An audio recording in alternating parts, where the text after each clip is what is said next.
The Assault on Integrity by Alan Greenspan. Protection of the consumer against dishonest and unscrupulous business practices has become a cardinal ingredient of welfare statism. Left to their own devices, it is alleged, businessmen would attempt to sell unsafe food and drugs, fraudulent securities, and shoddy buildings. Thus, it is argued, the Pure Food and Drug Administration, the Securities and Exchange Commission, and the numerous building regulatory agencies are indispensable if the consumer is to be protected from the greed of the businessman. But it is precisely the greed of the businessman, or more appropriately his profit-seeking, which is the unexcelled protector of the consumer. What collectivists refuse to recognize is that it is in the self-interest of every businessman to have a reputation for honest dealings and a quality product. Since the market value of a going business is measured by its money-making potential, reputation or goodwill is as much an asset as its physical plant and equipment. For many a drug company, the value of its reputation, as reflected in the saleability of its brand name, is often its major asset. The loss of reputation through the sale of a shoddy or dangerous product would sharply reduce the market value of the drug company, though its physical resources would remain intact. The market value of a brokerage firm is even more closely tied to its goodwill assets. Securities worth hundreds of millions of dollars are traded every day over the telephone. The slightest doubt as to the trustworthiness of a broker's word or commitment would put him out of business overnight. Reputation in an unregulated economy is thus a major competitive tool. Builders who have acquired a reputation for top-quality construction take the market away from their less scrupulous or less conscientious competitors. The most reputable securities dealers get the bulk of the commission business. Drug manufacturers and food processors vie with one another to make their brand names synonymous with fine quality. Physicians have to be just as scrupulous in judging the quality of the drugs they prescribe. They too are in business and compete for trustworthiness. Even the corner grocer is involved.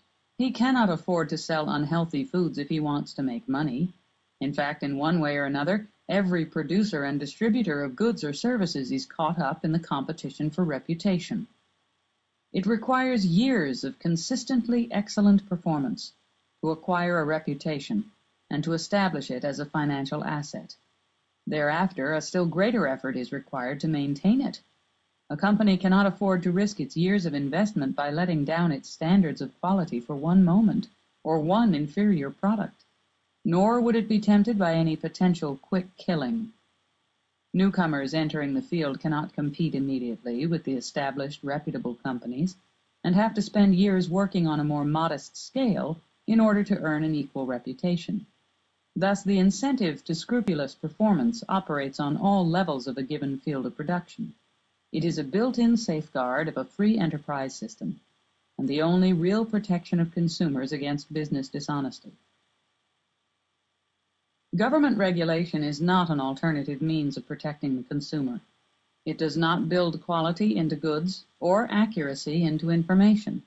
Its sole contribution is to substitute force and fear for incentive as the protector of the consumer. The euphemisms of government press releases, to the contrary notwithstanding, the basis of regulation is armed force. At the bottom of the endless pile of paperwork which characterizes all regulation lies a gun. What are the results? To paraphrase Gresham's law, bad protection drives out good.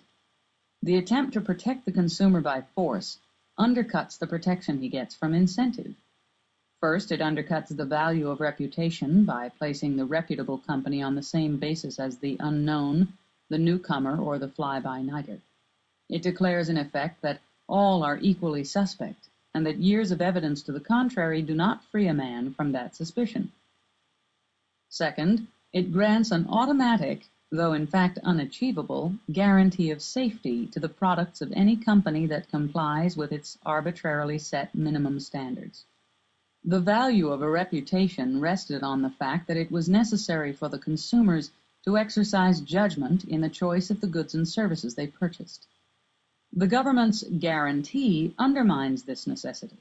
It declares to the consumers, in effect, that no choice or judgment is required, and that a company's record, its years of achievement, is irrelevant.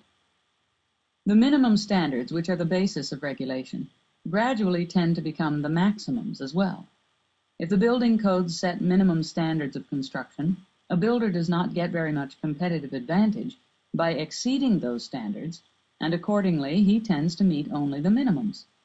If minimum specifications are set for vitamins, there is little profit in producing something of above average quality.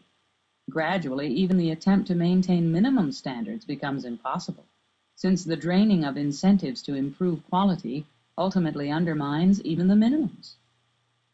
The guiding purpose of the government regulator is to prevent rather than to create something. He gets no credit if a new miraculous drug is discovered by drug company scientists. He does if he bans thalidomide. Such emphasis on the negative sets the framework under which even the most conscientious regulators must operate. The result is a growing body of restrictive legislation on drug experimentation, testing, and distribution. As in all research, it is impossible to add restrictions to the development of new drugs without simultaneously cutting off the secondary rewards of such research, the improvement of existing drugs. Quality improvement and innovation are inseparable. Building codes are supposed to protect the public, but by being forced to adhere to standards of construction long after they have been surpassed by new technological discoveries, builders divert their efforts to maintaining the old rather than adopting new and safer techniques of construction. Regulation, which is based on force and fear, undermines the moral base of business dealings. It becomes cheaper to bribe a building inspector than to meet his standards of construction.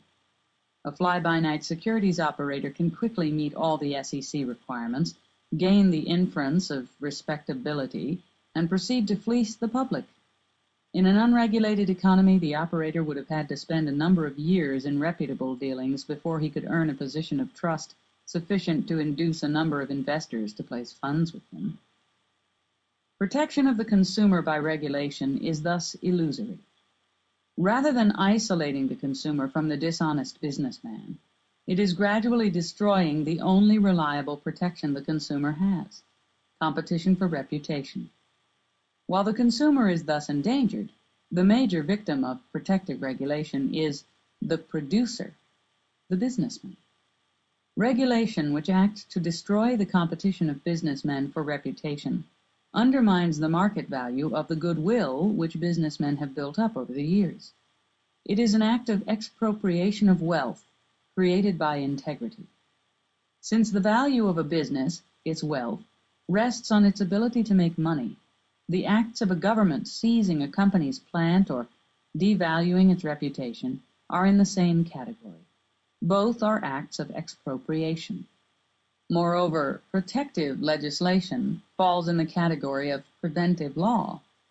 Businessmen are being subjected to governmental coercion prior to the commission of any crime. In a free economy, the government may step in only when a fraud has been perpetrated or a demonstrable damage has been done to a consumer.